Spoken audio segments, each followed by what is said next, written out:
An exception is an event that happens when an error occurs. We say an exception is thrown. For example, if I try to divide by 0, a division by 0 exception will be thrown, and the program will end.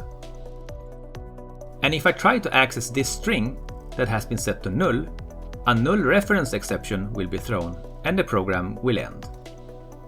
So how do I prevent the program from ending when an exception occurs?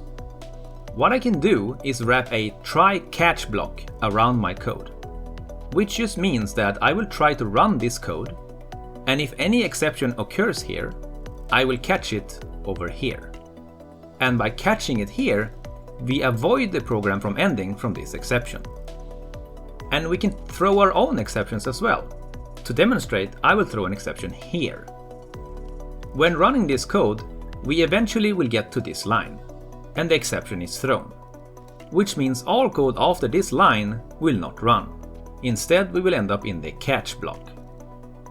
Once you catch an exception, you can read the exception message, which probably is some sort of error message. You could view the stack trace, which will tell you more or less where the problem originated. And sometimes there are so-called inner exceptions, which is just another exception. By adding specific catches for different exceptions, you can perform different actions depending on what type of exception was thrown. You can also rethrow an exception. By writing throw, you preserve the stack trace, and by writing throw exception, you rethrow the exception. We have been throwing the system exception class, which is the base class for exceptions, but it's not recommended to do so. Instead, you should be throwing specific exceptions or make your own exception class. There is also something called a finally block, which will run regardless if an exception happens or not.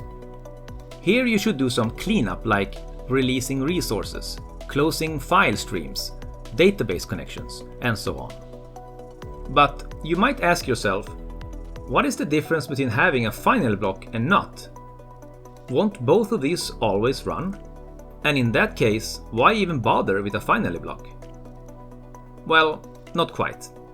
If I, for example, did a rethrow of an exception here, or I returned over here, then this will not run, but a finally block will.